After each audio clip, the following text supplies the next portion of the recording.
Good evening, everyone. Hello. Welcome to Reason for God. My name's Richard. I'm a third year PhD student at MIT. I'm so glad that you're here. Um, Sorry I'm not able to see all your lovely faces in front of me as we normally would do in previous years. But I'm so glad that you've joined us, even though this looks a little different from usual. This is the first talk of a six-part series happening on Tuesdays and Thursdays this month. It's a chance to engage in big questions about life and about God. At these events, we welcome people from a wide spectrum of beliefs, whether you're an atheist, a Christian, a member of another faith, or anything in between. You're really welcome here, and we're really glad you're here. We'll have a talk starting shortly, and then at the end, there'll be a chance to ask questions and to hear some answers from our speaker. You can submit a question in the Q&A section on the right-hand side of your screen. There are three options at the top: chat, participants, and Q&A. So if you go to the Q&A section, you can type questions that come up as you're listening to the talk, and there's the ability to upvote those questions, questions that you like. That will help us at the end to ask questions in the order that's most interesting to all of you. In previous years, as I said, we'd have you all in one big room and we'd all be eating dinner together, which for familiar reasons we're not able to do this year. So I'm sad that we can't do that. But instead we'll be making a donation for each person who's attended this event to non-profits providing food to those in need. So hopefully that will be a nice substitute for the dinner we'd normally be enjoying together. So that's another reason why I'm really thankful that you're all here.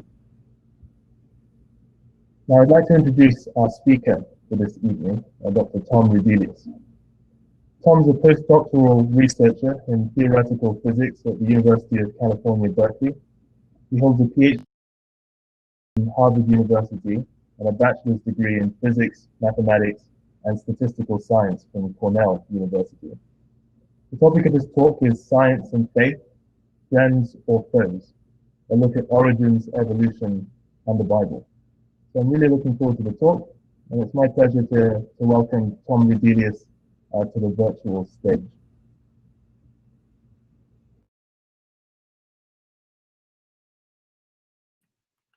Great. Thanks a lot, Richard, and thank you all very much for coming. Let me share my screen here.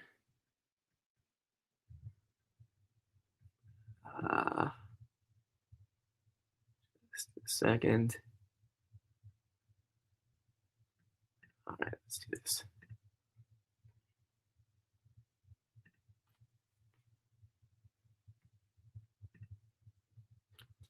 Sorry about these technical difficulties.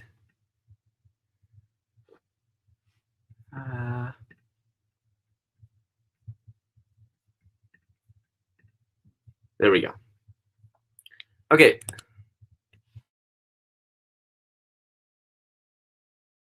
Today I'm going to be talking about this question, science and faith, friends or foes.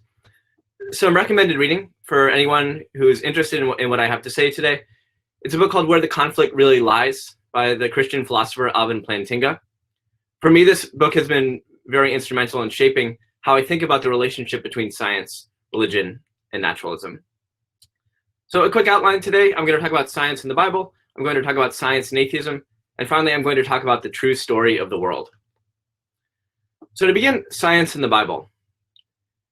At least in my experience, within our society, when most people think of the relationship between science and the Bible, they think of a relationship of conflict.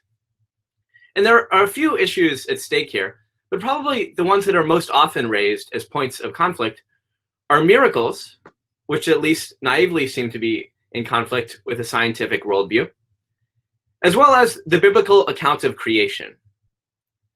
Now, I've talked about miracles at length in some of my previous talks here at Reason for God in past years.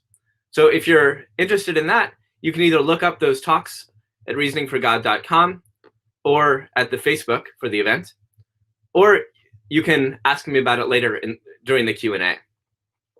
Today, I'm going to be focusing more on this latter question, the creation account in the Bible. So with that preface, let me give you two accounts of creation. The first one is the biblical account.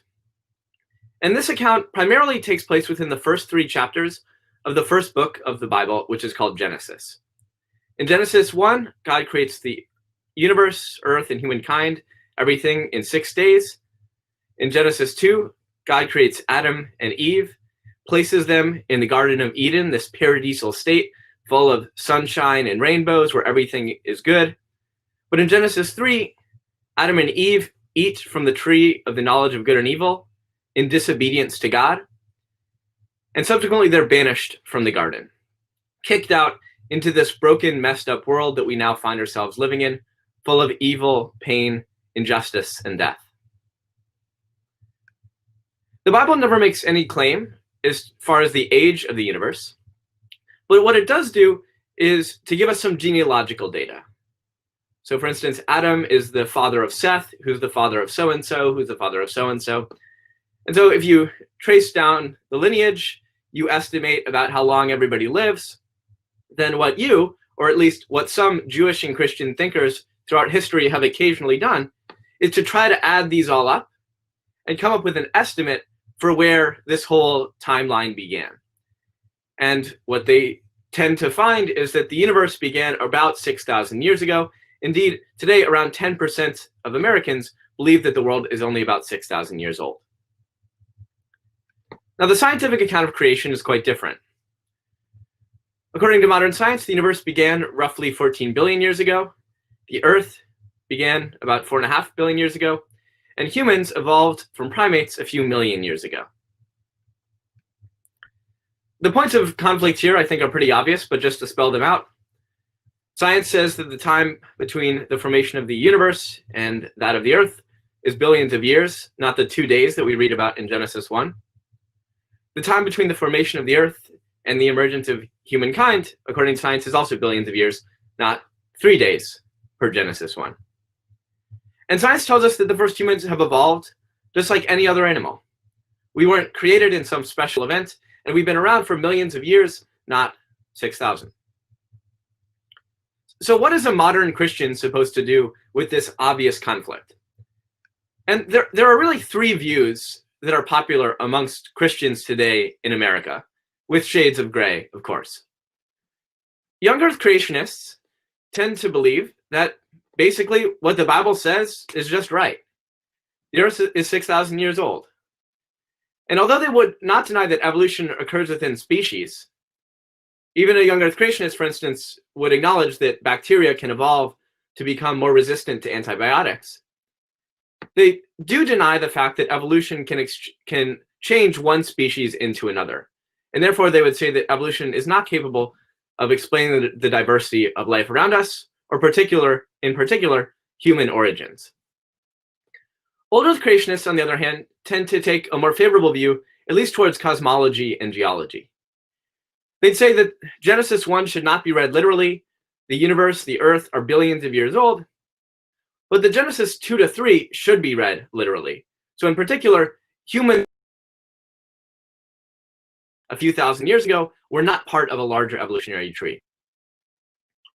Finally, theistic evolutionists, like me, for instance, believe that the Earth and the universe are billions of years old.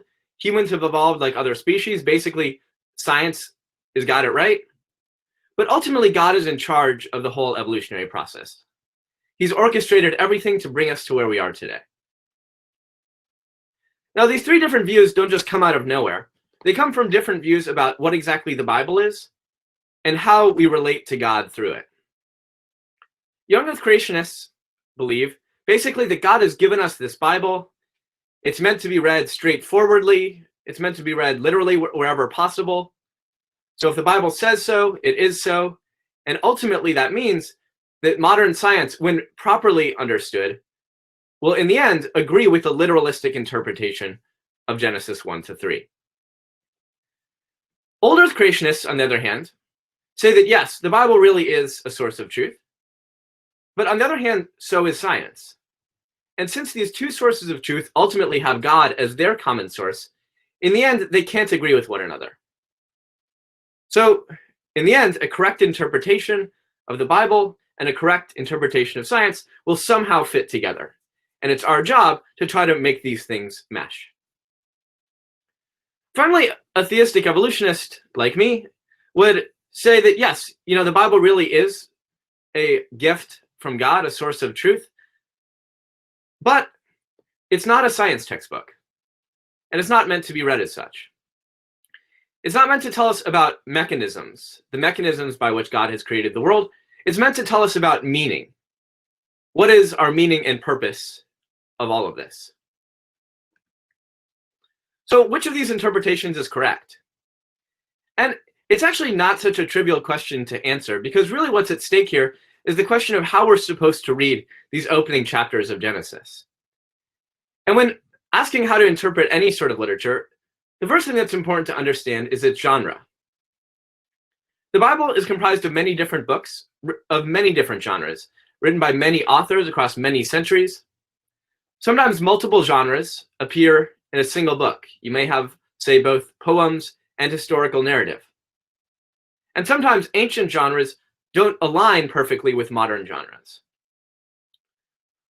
Nonetheless, what I want to try to convince you of in the next few minutes is that there are strong reasons to believe that Genesis 1 to 3 should not be read in a purely literalistic fashion on the basis of the text itself. It's not meant to be read as a science textbook. So let's start out by taking a look at Genesis chapter 1. And I don't expect you to read all of this right now, but what I want to draw your attention here is the use of repetition. And God said, let there be light. And God said, let there be a vault. And God said, let the water under the sky, and so on and so forth. And there was evening and there was morning the first day. There was evening and there was morning the second day, the third day, the fourth day. And God saw that it was good. And God saw that it was good. And God saw that it was good. The same phrases being repeated over and over again. This sort of repetition is what you expect when you're reading a poem or a song. If you think about a great song, like, say, Treacherous by Taylor Swift, you'll notice that there are these verses. And there are different verses, and they have different words. And yet there are certain phrases and structures which are repeated from verse to verse. And the same thing is showing up here. So already this is looking less like a science textbook and more like a song or a poem. Further evidence for this comes when we start looking at the content of Genesis 1 itself. On days 1, 2, and 3, God creates these various domains. First, he creates outer space, the light and darkness. Then he creates water and sky. Then he creates earth. On days 4, 5, and 6, what God does is to fill these respective domains with their inhabitants. So on day 4, God fills space with the sun, moon, and stars. In day 5, he fills the water and sky with fish and birds. On day 6, he fills the earth with land, animals, and man. Now, if you go read a science textbook on the origin of the universe, and I've read a number of cosmology books like this, they always go in chronological order. That's sort of the sensible order if you're trying to give someone a scientific or a historical account of the beginning of the universe. What we have is not chronologically necessary, but rather thematically. And so again, we're seeing evidence that this is probably not supposed to be read just as a science textbook. Now, even more problems with a literalistic interpretation come if we try to read both Genesis 1 and Genesis 2 literally at the same time. In Genesis 1, God creates humankind, both male and female, on day 6, the same day. But in Genesis 2, a huge number of things happen between the time that God creates Adam and the time that God creates Eve. He brings all the animals to Adam. Adam names them one by one. He realizes he doesn't have a suitable helper. He grows lonely. Finally, God creates Eve. Now, maybe all this is supposed to happen in a single 24-hour time span, but it's hard to imagine. I think all of these issues, though, are relatively small potatoes compared to what's maybe the mother of inconsistencies if we try to read all of this in a pure literalistic fashion. In Genesis 2, God creates Adam and Eve, the first man, the first woman, places them in the Garden of Eden. Genesis 3, they get themselves kicked out of the garden. Genesis 4, they start having a family. They have two sons, Cain and Abel. Cain infamously kills Abel out of jealousy. And as punishment, God forces Cain to just wander around the earth. He kicks him out of the family. And Cain doesn't like this at all. He says, whoa, whoa, whoa, God. It's dangerous out there. Anyone I run into is going to kill me. And God says, no, don't worry about it. I got your back. Even though, you really don't deserve it. I'll make sure nothing bad happens to you. And so indeed, nothing bad happens to Cain. He takes a wife, starts a family, founds a city. Now let's try to read all of this in just a straightforward, literal fashion, okay? Here in Genesis 2, we have the only two people on earth, Adam and Eve. In Genesis 4, we get a few more people. A couple sons, maybe some daughters. One of the sons is killed. So at this point, there are only two men on earth, Adam and Cain. And Cain starts to get worried that the people he runs into out there are going to kill him. What people? Right? I thought these are the only people on earth. Then, somehow, this dude finds a wife. Which, bro, you got to give me some tips. Who is this, right? The only women on earth are his mom and his sisters. So did he just marry his sister? If so, the Bible certainly doesn't tell us that. And it would be pretty weird if he did. But even if he did, what's his sister doing here, wandering around the earth? Right? Why isn't she back with the family? Finally, Cain founds a city. This is the only family on earth. This isn't a city, this is a house. All of this goes to say, why am I bringing all this up, right? It's not that I just, enjoy bashing the Bible. The Bible is amazing, and we'll get to that more later. Nor am I trying to say, by the way, that young Earth creationists and old Earth creationists haven't noticed this or haven't tried to wrestle with this. But the point here is that we didn't need to wait around for modern science to come and tell us, oh, the universe, the Earth are really billions of years old, humans have really evolved, yada, yada, yada. Already, we have, just on the basis of the text itself, good reason to start questioning a literalistic interpretation of Genesis. Already, we have good reason to start wondering exactly what interpretation are we supposed to be adopting here. And indeed, historically, this was not the only interpretation that Christians were willing to entertain. St. Augustine, famous Christian thinker from the 4th century, and many of his contemporaries actually, believed that the 6 days of Genesis 1 were not meant to be read literally. He thought that these were more of a literary framework. And more generally, regarding interpretations of Genesis, Augustine wrote, "In matters that are so obscure and far beyond our vision, we find in Holy Scripture passages which can be interpreted in very different ways without prejudice to the faith we have received. In such cases, we should not rush in headlong and so firmly take our stand on one side that if further progress in the search for truth justly undermines this position, we too fall with it." Science made great progress in centuries in terms of being able to reliably estimate the age of the Earth and universe. It's actually a really fascinating story in the history of science, which you should look up sometime if you're bored. But for a long time, Christians basically just accepted these dates. William Bell Riley, who was the president of the Christian fundamentalists, said that he couldn't identify a single intelligent fundamentalist who claimed that the Earth was made 6,000 years ago and that the Bible never taught any such thing. I think Rachel Held Evans says it very well. She's a modern Christian thinker, tragically passed away a few years ago. The problem isn't that liberal scholars are imposing novel interpretations on our sacred texts. The problem is that over time we've been conditioned to deny our instincts about what kinds of stories we're reading when those stories are found in the Bible. We've been instructed to reject any trace of petty myth, hyperbole, or symbolism, even when those literary forms are virtually shouting at us from the page by talking snakes and enchanted trees. That's because there's a curious but popular notion circulating around the church these days that says God would never stoop to using ancient genre categories to communicate. Speaking to ancient people using their own language, literary structures, and cosmological assumptions would be beneath God, it is said, for only our modern categories of science and history can convey truth in any meaningful way. It is no more beneath God to speak to us using poetry, proverb, letters, and legend than it is for a mother to read storybooks to her daughter at bedtime. This is who God is. This is what God does. So I think that the conflict, the apparent conflict between Genesis and science really goes away if we do not insist upon this literalistic interpretation, which is A, not in any way forced on us by the text itself, and B, is just not historically the only interpretation that Christians were willing to consider. Now, I think that there's maybe a larger objection here to Christianity or even belief in God in general on the basis of evolution. And the objection goes sort of like this.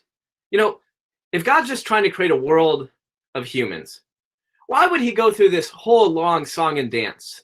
Billions of years of death and suffering and mass extinctions, this whole long evolutionary process just to get to humankind. I think, though, that this objection is misguided for a couple of reasons. First of all, efficiency is only a concern if you're dealing with finite time and finite resources. And God, of course, is not limited by either. Even more importantly, it's just wrong to think that the God of Scripture is only concerned with the affairs of humankind. It is true that we humans have a special role to play as the actors in this cosmic drama, if you will. The book of Genesis actually says that we humans are made in the image of God, by which it means that we reflect God's character, his purposes, his mission here on earth. But that's not to say that God doesn't care about the rest of it. In Scripture, God seems to be thoroughly enamored with the beauty of the natural world he has created. I like to say that God seems to find evolution beautiful in the same way that evolutionary biologists do. And my favorite passage in Scripture on this topic comes in chapter 38 of the book of Job. So what's happened in the first 37 chapters is that basically a lot of bad things keep happening to Job. And Job and his friends are questioning God, asking, why is all this bad stuff happening to Job? And finally, after listening to this for 37 chapters, God finally responds. And he doesn't respond by answering Job's questions, per se, explaining why all this stuff is happening to him. Instead, what he does is basically just to remind Job, hey, I'm God, and you're not. And the way he does this in particular is to point at all of these mysteries of the universe. Mysteries which God himself created and which Job just doesn't understand at all. God says, hey, Job, remind me again. Who is it that brings water to a land where no one lives, an uninhabited desert to satisfy a desolate wasteland and make it sprout with grass? Who is that again? I actually recently saw this episode of Planet Earth 2 on deserts. And there's this one desert somewhere in the world that actually has this property that, it's usually just a barren waste. But when it does rain, all of a sudden, grass sprouts up. It's just teeming with plant life. God is saying here, I don't even care if there's no one around to see that. Because I'm not just doing this for you, humans. I'm doing this for me. I find this beautiful. God points at the constellations. He reminds Job, I made these things with my bare hands. And Job is left speechless. In Scripture, God is thoroughly enamored with the beauty of the natural world he has created. So at the end of the day, I really think that any of this apparent conflict between science and religious faith is really just skin deep. Now, I didn't always feel that way. I actually grew up in a very non-religious family. I never went to church, never read the Bible. And as I was getting older, into my later years of high school and my freshman year of college, I was actually drifting further and further towards just all-out atheism. And it wasn't that I had done a ton of research and concluded, this is the most reasonable position. It was more just that I always thought that science and religion were at odds with one another. And I thought, hey, I believe in science, so I guess that means that I don't believe in religion. It wasn't until near the end of my freshman year of college that these beliefs started to be challenged. And they were challenged in particular by my twin brother, Steve, who came to faith during our freshman year of college and all of a sudden wanted to talk to me about God. And at first, I really didn't care. And our conversations at times would get quite heated, which was my fault. But I also realized, if I'm going to be able to talk to Steve intelligently about this stuff, I've got to learn more. So I started learning. I started reading the Bible. I started reading books arguing both for and against Christianity. I actually even started going to church with my brother when we were both home from college over the summer. And pretty quickly, a lot of my preconceived notions about what Christianity was, who God is, started to unravel. And this is something that I found is pretty common amongst my friends, who, including my brother, who have come to faith later in life, in college or beyond. I actually have a really good friend who's a student at Harvard College right now, who came to faith a few months ago, and she actually said it better than I could. One of her biggest fears about coming to faith in Christianity was sort of that it would mean just a blind adherence to certain doctrines. Don't worry about science, don't worry about evidence, don't worry about facts, just believe, believe, believe. And what she says that she realized, what I think a lot of us have realized in coming to faith, is that Christianity is much less about blind adherence to certain doctrines and much more about questioning the assumptions, the worldview that we brought to the table in the first place, without even realizing maybe that we were making assumptions or that we had a worldview. I had always thought, science and religion are just enemies. And pretty soon, those assumptions started to be questioned. I had also always just assumed that science and atheism were basically best friends. And it wasn't long before those beliefs and assumptions started to be questioned as well. See, what do you need for science to work in the first place? One thing you need is a species that can do science, whose cognitive faculties are reliable and oriented towards truth. And the problem with atheism is that if both evolution is true, as I believe it is, and atheism is true, then our beliefs have been programmed not for truth, but for survivability. Patricia Churchland, a philosopher, has this very famous passage: boiled down to essentials, a nervous system enables the organism to succeed in the 4 Fs: feeding, fleeing, fighting, and resisting. The principle of nervous systems is to get the body parts to be in order that the organism may survive. Truth, that is definitely behind most. Charles Darwin himself seemed to realize this. With me, the horror doubt always arises whether the convictions of man's mind, which has been developed from the mind of lower animals, are of any value or at all trustworthy. Would anyone trust in the convictions of a monkey's mind, if there are any convictions in such a mind? For instance, convictions like atheism. Now, at this point, there's going to be an objection. Some of you are thinking, I think that the reliability of our beliefs can be explained by natural selection. If our cognitive faculties are working well, if they're reliable, if our beliefs are true, we're more likely to survive, to pass on these beliefs. But I think that this is misguided in that it really confuses the beliefs themselves with the actions that we typically associate with our beliefs. And I think Patricia Churchland understands this really well. In order for me to survive, one thing I need is to be able to get food. And it doesn't really matter if I believe that I need food or if I believe that I'm hungry. All that really matters is that my hands and my feet and my body moves to where I need to be in order to eat food. What I believe during this whole process is irrelevant. And especially if atheism is true, then what exactly are our beliefs anyway? You know, these are our whole conscious mind is just sort of a collection of chemicals somehow producing this emergent phenomena of consciousness. Our beliefs are nothing but hormones gone haywire.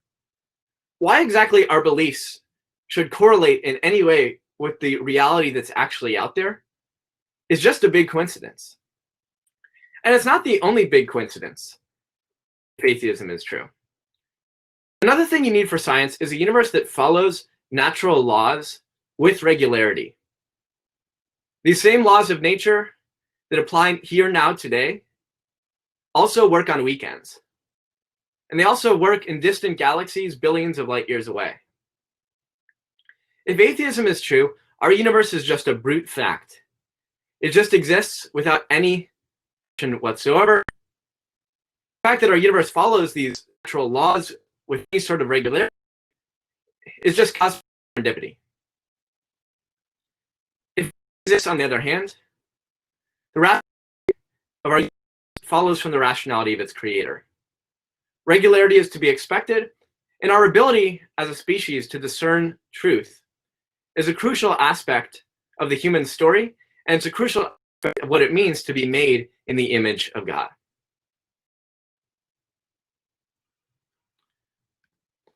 Now, as time went on, as I started talking with my brothers, I started learning more. I found atheism becoming less and less intellectually satisfying. Science is great, science does a great job all around us. But atheism is not science. And the problem with atheism is that atheism explains nothing. It makes no predictions for our world or universe whatsoever. Maybe even more troubling to me than the fact that atheism wasn't so intellectually satisfying was the fact that it also wasn't really very existentially satisfying. If atheism is true, the sun is going to swell up and swallow up the earth. Everyone will die, and that's the end. Now, I know a lot of atheists who say, it's true, there's no deeper meaning, there's no deeper purpose, we're all just a bunch of chemicals in motion, there's no greater right or wrong. But this gives us freedom to make up our own meaning, our own purpose, our own morality. For me, that's never been good enough.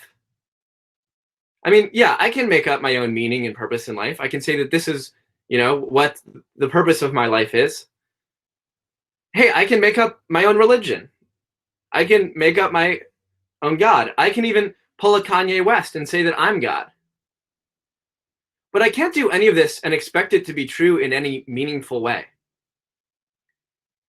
If all it is just me making up a meaning and purpose so that I don't feel so sad when I go to bed at night, I don't want any part of that wishful thinking, that self-deception. I want to know if there's true meaning, if there's true purpose, if there's any sort of larger story out there that's actually real. So where do we go for answers to questions like that? Well, remember how I started out this evening? I told you that the Bible is not a science textbook. It's not a book of mechanisms. But it is a book of meaning. If we want to know what our meaning is, we have to go to the Bible. And we might as well start at the beginning. Genesis 1, God creates the earth, the universe, everything in it. Genesis 2, God creates Adam and Eve. He puts them in the Garden of Eden, this paradisal state, full of all of these trees, full of all of this great fruit. And God says you can have any of this fruit except for that comes from the tree of the knowledge of good and evil. But you know what happens? The serpent comes, convinces Eve, she and Adam eat from the tree. And as a result, God banishes them from the garden. And he places this flaming sword that flashes back and forth to guard the way to the tree of life so that Adam and Eve cannot eat from it and live forever in this broken, messed up world. Now, some Christians, including some Christians on this call right now, are going to disagree with me when I say this. But I don't think that we're supposed to read this story literally. I just don't. I mean, I don't think that if you look hard enough, you're going to find this beautiful garden somewhere in the Middle East with this flaming sword going back and forth outside the front gate. I just don't think you're going to find that. But that doesn't mean that this story is garbage. That doesn't mean that we just dismiss it. Because what we really have here is an allegory. What we really have here is symbolism. And we better ask what exactly it means. And the symbol I want to draw your attention to most of all is this tree of life here. What is the tree of life? One Hebrew commentator puts it like this. In the Bible, the tree of life is an image of eternal life. But also, it's an image of irretrievable loss. It's an image of cosmic nostalgia, a longing for something that we remember, yet we've never had. This feeling of irretrievable loss is certainly one that Adam and Eve are experiencing at this point in the story. They've been kicked out forever from the Garden of Eden, the home for which they were truly made. But if we stop there, if we just say that, this is a story about these two historic individuals, we miss what the Bible is really trying to get us to here, which is that Adam and Eve are all of us. In fact, in Hebrew, Adam actually means man, and Eve means living. This is all of humankind. All of us find ourselves living here in this world, which just isn't quite right. It's not the way it should be. It's not the home that we were made for. And I think that that's never been clearer than it is right now in light of this last year, a year full of this global pandemic, suffering, disease, death, and extremely tangible reminders of racial injustice. This world is just not right. C.S. Lewis, great Christian thinker of the last century, most people, if they'd really learned to look into their own hearts, would know that they do want and want acutely something that cannot be had in this world. New York City pastor Tim Keller, in all the music you go to kind of give yourself a high, you're actually looking for a song that you remember, but you've never heard. What you're looking for in love are arms that you remember, but you've never had. Now, what are we supposed to do about this? This cosmic homelessness. The fact that this world just isn't the way that it's supposed to be. Well, all of us turn to something. All of us go to something that we think is going to make the world right again. It's going to make our lives go the way that we think they should. But ultimately what we find is that all of these things end up being insufficient saviors. David Foster Wallace, the late great journalist, who was certainly no Christian, said it like this: in the day-to-day trenches of adult life, there is actually no such thing as atheism. There's no such thing as not worshiping. Everybody worships. The only choice we get is what to worship. And he goes on to say that basically no matter what that is, it never actually gives what it promises.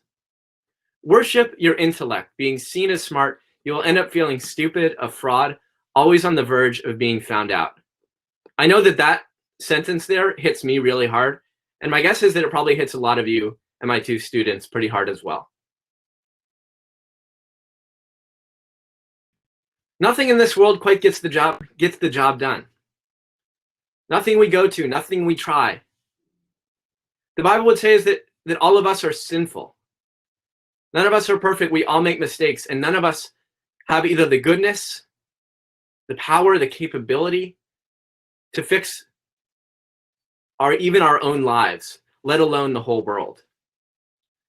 What we need is something else entirely, something from outside of this world. We need a miracle to come in and change the trajectory of the human story. And this is where Jesus comes into the picture. The Bible says that Jesus was perfectly obedient to God, whereas Adam and Eve and all of humankind have disobeyed God. we've eaten from the tree that we weren't supposed to. We followed our own way. We've put ourselves on the throne of our own lives. Jesus, on the other hand, did not. Jesus obeyed God to the point even of death, even death on a cross. And in doing so, the Bible says that Jesus effectively pays the death penalty that we as sinners are owed. The innocent Jesus is punished so that we, the guilty, may go free, so that we may experience life. And indeed, this is how the Bible ends. The tree of life, this image which shows up in the very first chapters of the very first book of the Bible, Genesis, shows up again the very last chapters of the very last book of the Bible, called Revelation. In this book, one of Jesus's early followers, the Apostle John, has this vision of what the future world will someday be like. And he sees in it this new Jerusalem, the city of God, made the way that it always was meant to be, as a light to the nations. Eden restored. And in the middle, the tree of life. Humanity once again welcomed back into the home for which we were truly made. Our belief as in Christians in this larger story is not just wishful thinking. It's not just pie in the sky, but rather our belief comes on the basis of the historical event of Jesus' resurrection, which is a promise and a foretaste of our own resurrection. And indeed, the resurrection and renewal of all of creation. This, I've found, is the kind of story I can actually live into. A story of hope and love and redemption, where we, as Jesus' followers, are called to take this hope and love and redemption to all of the world, to seeing it made new, to seeing evil and injustice and suffering done away with, in the knowledge that someday God will bring all of our efforts to completion. Someday the whole world will be made new. All the wrongs will be set right. All the sad things will come untrue. And somehow the world will be even greater for having once been broken and lost. That's how the human story ends. And that's how my talk ends tonight. Thank you.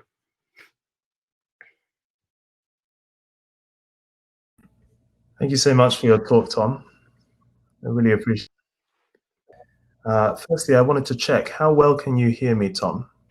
I know my microphone was a little fuzzy earlier. I can hear you great Excellent. now. It's much I'm better. glad to hear that. Well, we'll move into the Q&A in a moment. Again, thank you for the talk. It was great not only hearing about the Bible, science, and evolution, but also hearing about your personal faith journey. And I'm aware that a fun fact about you is that 11 years ago to the day, you became a Christian. And so it was great to hear the process that you went through to get to that point. All right, so just to repeat to everyone how we'll be going through these questions. On the right of your screen, there's a Q&A section. We've already got a few questions on there. If you haven't had a look at that section yet, I'd encourage you to go and have a look, read through them and upvote those questions that are most interesting to you, and ask any that you think should be on there. And I'm just going to go down that list and ask them in the order of popularity. So the first question for you, Tom, is how do you determine which parts of Genesis are symbolic and which aren't? Like, would you read the story of the flood as symbolic as well? Yeah, that's a good question. So the short answer is I'm not exactly sure when they're meant to be read literally and when they're not. Personally, my personal hunch is that the flood is not meant to be read as a literal account. Different Christians have different views on this. Some would say that there's been this worldwide flood, which is kind of hard to square with the geological record. Some would say that this is a description of a local flood, which there actually is scientific evidence of large flooding in the Mediterranean. So some people would say that maybe that's it, though there are some theological challenges with that view. My view is I tend to think that history probably starts sometime after this. But I think that the way that the question is worded is interesting, because it doesn't ask which parts are literal and which ones aren't. It asks which ones are symbolic and which ones aren't. And I think the answer is that all of them are symbolic, right? And in the end, I think that actually the question of which parts of Genesis are history and which ones aren't is sort of making this faulty assumption that Rachel Held Evans is addressing in the quote I read, which is that we sort of tend to think, because of our modern elevation of science and history as sort of the purest forms of truth, that if it's not literally true, it's somehow not as good or somehow not as meaningful. And I think that that's really where Rachel Held Evans really hits the nail on the head, in that like my parents would read bedtime stories to me, and they weren't literal stories, right? I mean, even Jesus himself tells parables all the time, which are not literally true stories. But that doesn't make them in any way less meaningful or important. And so I think that at the end of the day, the question of what history is, what science is from Genesis, is not really the right question. We're asking the wrong questions. We're trying to figure out exactly what's literally true and what's not. What we should be asking is, what is this trying to tell us about humanity, about God, and our relationship to him? Yeah, thank you. The next question is, I thought this was a particularly good one. It seems that the Bible teaches that death came through sin, but a macroevolutionary view would typically see death as being part of the universe long before humans existed. And how do you resolve that? Yeah, good. So I think I think that the issue with this question here is that it's sort of assuming that what we're reading here is a chronological account.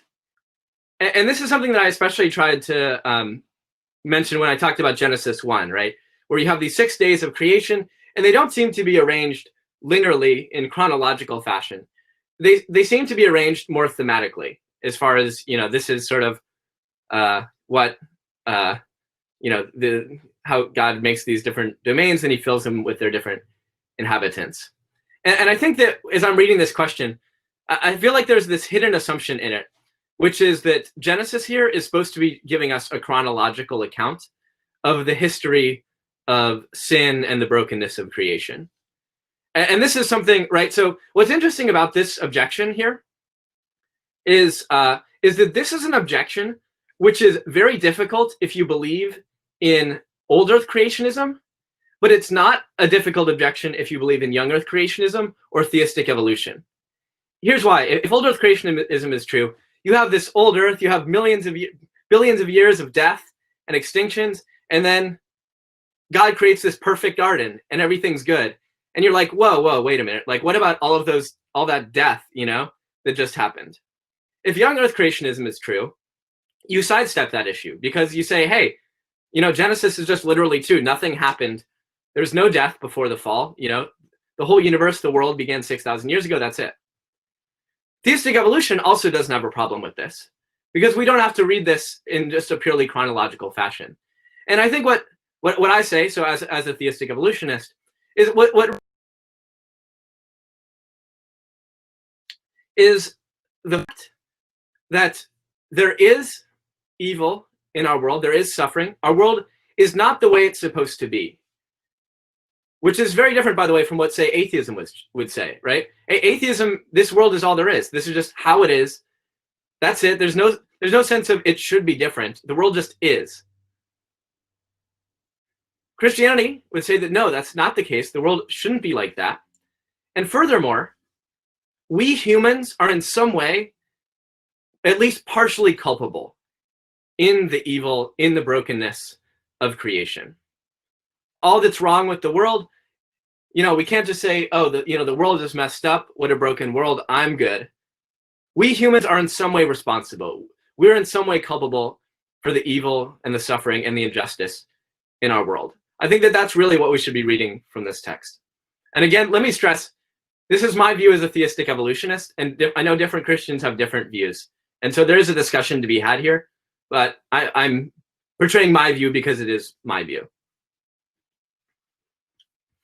Yeah, thank you for that.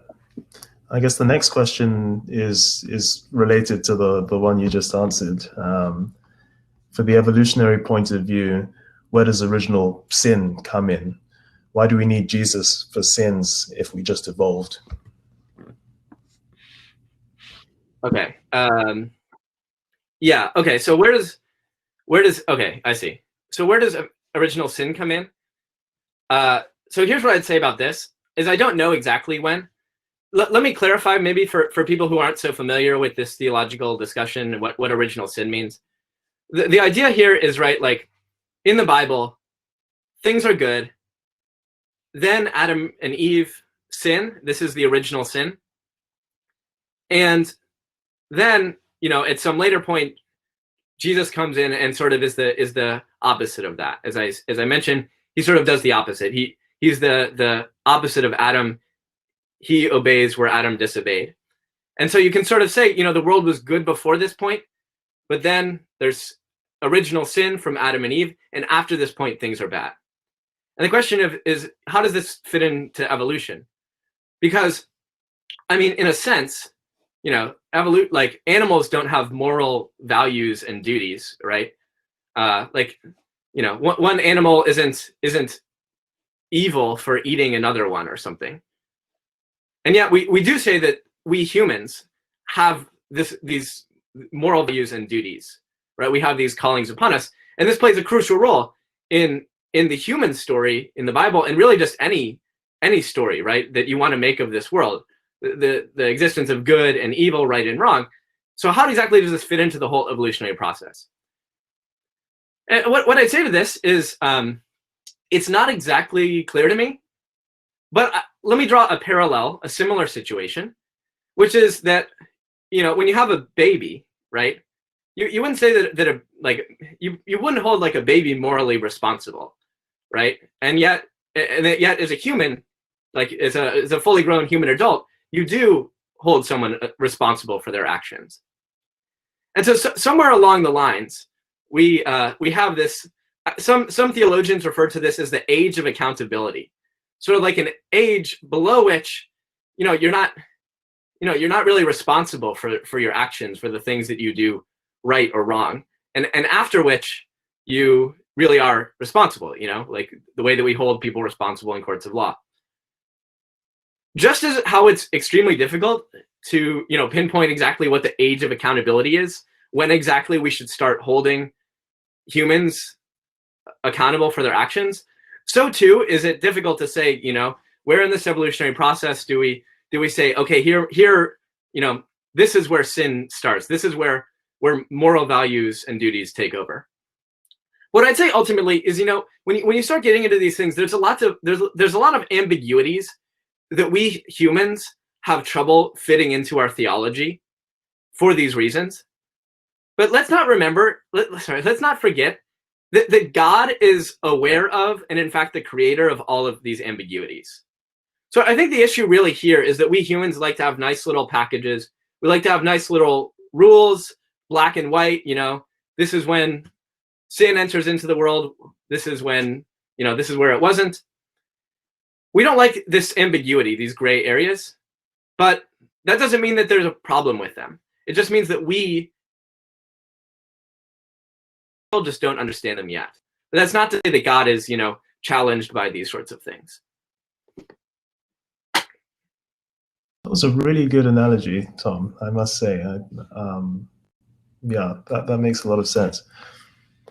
Now I'm going to go back up to the question I skipped here from another Tom. He asks, so science is not in conflict with religion because you can explain away the apparent contradictions? If that's all it takes, every pseudoscience uses the same post hoc reasoning, so it's not either. Yeah. Thanks, Tom. So let me say, first of all, that I definitely really sympathize with this view. And I do think that there is like a bit of an intellectual price to be paid for having to make to sort of take this post hoc look at Genesis. Like the fact that science now tells us this is, it does I think rule out some of the interpretations that people would have wanted to say before. But I do want to stress that this is sort of what I was really trying to emphasize with my talk, and looking at some of these problems that arise with a literal interpretation of Genesis. What I was trying to show is that we didn't need to wait for science. This didn't need to be a post hoc conversation, and in fact, it wasn't. Right? Christians were already asking questions like, how are we supposed to be reading these texts? Is this supposed to be read literally, or isn't it? And so the reason why this is important, right, is that we don't need modern science. It's not like this is a purely post hoc analysis where we now try to read science back into the Bible. The point is that there was already a pretty decent chance that just from looking at the text itself, that you would say, okay, like there are some really serious issues if I'm trying to just read all of this literally. And so I think I think what's really the problem here, right, is that the assumption is that we're supposed to read the Bible, everything in there literally, straightforwardly, unless science tells us otherwise. And that's just not true. The Bible has some historical narrative, but it has a ton of poems. It has a ton of proverbs. It has all of these different genres in there. And already the question of genre was a question that was perfectly valid to ask about Genesis. So it's true. I think some interpretations of Genesis have been ruled out by science. And if you were a strong adherent to those, or if you want to try to defend them now, there's a very steep price to pay to go against what modern science is saying. But the fact that there was already these questions, the fact that it was already not enormously improbable that these texts were serving more as poetry, more as legends, more as symbolic tales, means that it's not a huge price tag. It's not a huge intellectual price tag for saying that science isn't there. Now, let me just say one last thing on this topic. That's not to say that like we just go through the whole Bible like this, right? I do not believe in Christianity because the Bible says so, and therefore I just sort of make everything fit as I want with the Bible. I believe in Christianity on the basis of Jesus. I believe in Christianity on the fact that I think that it makes the most sense of the world, and that I believe in the miracles and the resurrection of Jesus. And I've talked about that in other talks. You can go see them there. But the point is that I think I have other good reasons for believing in Christianity. I have other good, reasons for believing in God and in trusting the Bible. And so from those reasons, I'd say it's not a huge leap for me to say, okay, I'm willing to accept maybe these different interpretations of Genesis. Yeah, thanks for that answer too. The next question is from Lewis. He asks a question which I remember I had dinner with a friend one evening, a non-Christian friend, and we talked for a long time about this. I didn't have a very good answer, and I'll be curious to hear what you say, Tom.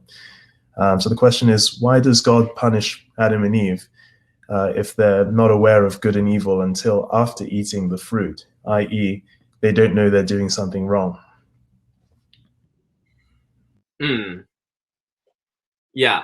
So I feel like here's a question where you don't need like a physics postdoc. You need like a Hebrew scholar, somebody in. My initial thought is that like God does already command Adam and Eve not to eat from the fruit from the tree of the knowledge of good and evil. So there is a sense in which they are already aware of God's commandments, right?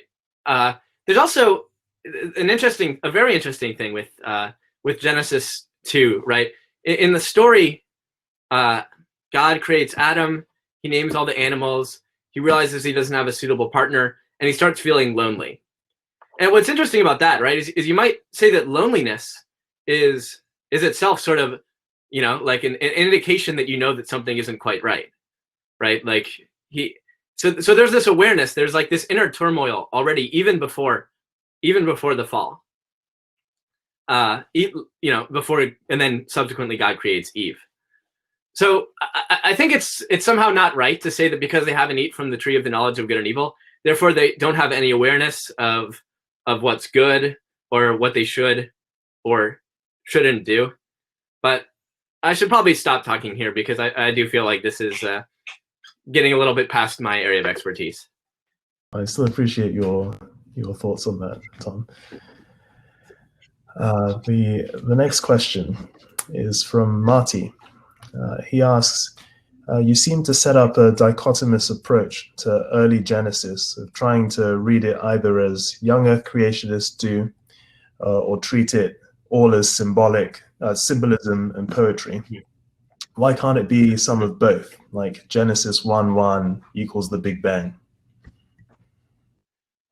Yeah, good. Thanks, Marty. Yeah, this is a good question, and really, this is sort of like textbook old Earth creationist sort of thinking, which I mean, I hope that doesn't come across as like a bad thing. I'm just saying that like this is how old Earth creationists tend to think about Genesis.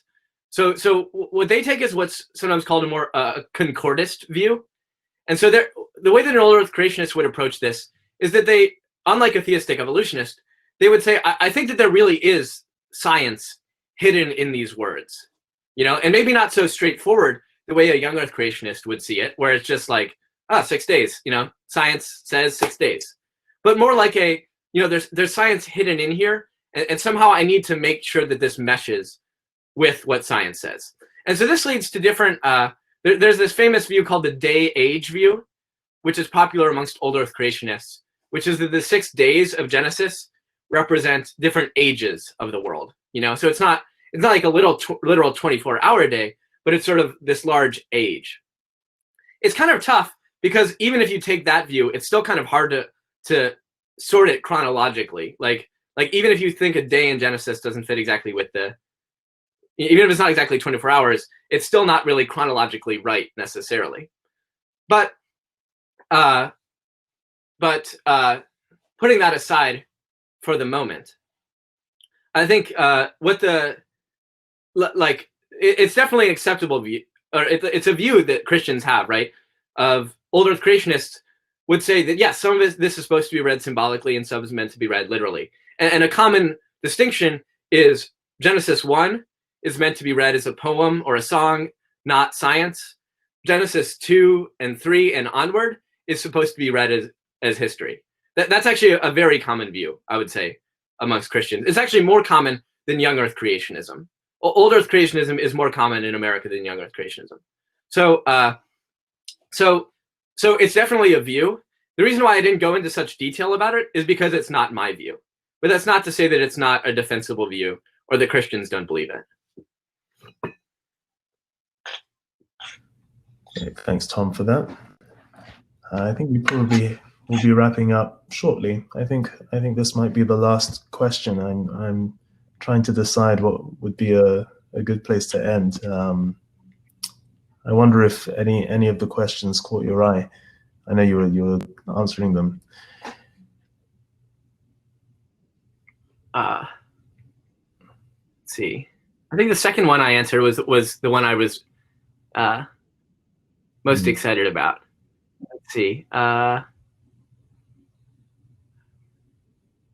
not sure. It looks like there's a lot of good ones here. Yeah, do you want to catch your eye? Sure. Here. Let's see. How about?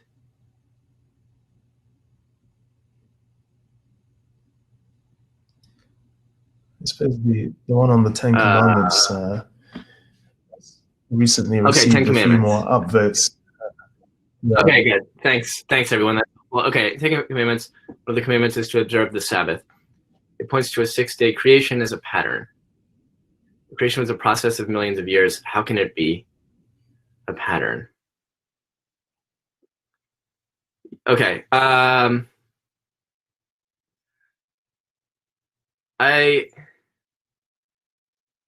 feel like, okay, here, good. Okay. I think that this is sort of maybe the opposite issue, right? So I said at the beginning, you know, I think the Bible is meant to be read primarily as a book of meaning, not a book of mechanisms. I think conversely, science is mainly meant to be read as a book of mechanisms and not a book of meaning. So right, the temptation here, what sort of the idea behind this question is we're looking at what science tells us is the process by which the world, the earth, the universe was created, and it's billions of years. And we look at that and say, how are we supposed to see from that any sort of, you know, pattern in which we're supposed to live our lives? And the answer is we can't, right? And I think great problems come if we try to read any sort of meaning or purpose or morality or anything out of science. From a astrophysics cosmology perspective, the sun's going to swallow up the earth. That's it. Everyone's going to die. The end. There's no meaning to be drawn from this other than total nihilism. From a Darwinian perspective, you can say, well, maybe the purpose is we need to pass on our genes. Therefore, we want the best and the brightest to survive and the weakest to perish. And this leads to eugenics. Huge problems come if we try to read morality out of science itself. This is why we instead, when looking for meaning, for purpose, and even for the rhythms of our lives, we go not to science, not to say that we ignore psychology and stuff in that, but we don't look at how the world was created scientifically and try to learn from that. What we do instead is that's where we look at the biblical account of creation. The biblical account of creation is telling us more about ourselves. And so here we have this pattern of 6 days of work and 1 day of Sabbath. And so that's where we go for our meaning. The fact that this doesn't correspond to the physical mechanisms is irrelevant, because the question here is really one of meaning, purpose, and rhythms of life. Much, Tom, for all your answers, and thank you very much for the talk. I know that there were a few more questions in the Q&A section that we didn't get to, and I know there was a bit of activity in the chat as well. And so to everyone who's watching, if you have a question or matter that you'd like to continue to discuss with Tom after the event, we'll have 4 tables set up. Tom will be at one, and we'll have crew staff at some of the other tables. So hang around at the end of the event, and Tom and others will be pleased to explore those questions with you more. So thanks again, Tom. I have just a few more things to note for everyone.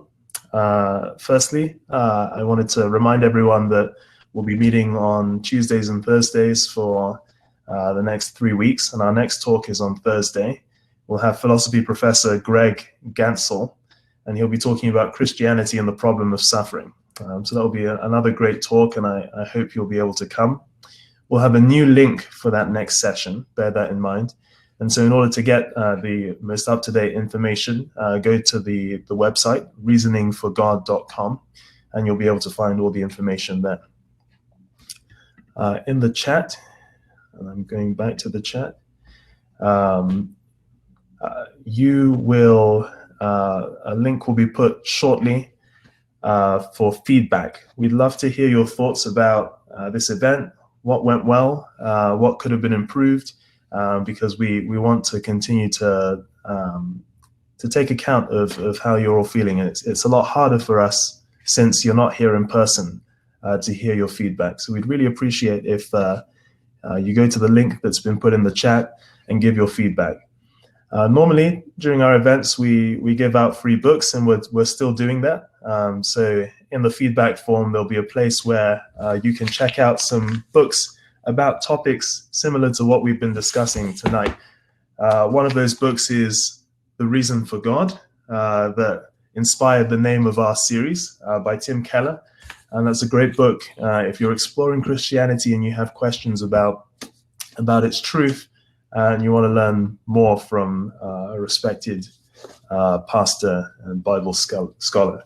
Another one of the books that I own is Confronting Christianity by Rebecca McLaughlin, and she's one of the speakers later on in our series. So check out that book and come to her talk when she comes to speak.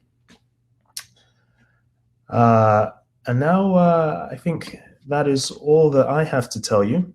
I want to thank you again for coming this evening. I look forward to having you in our future talks series. And after we end the presentation mode, as I said, we'll return to our tables. There'll be 4 tables set up. Tom will be at one. We'll have staff at the other tables with whom you can talk through any lingering questions you might have.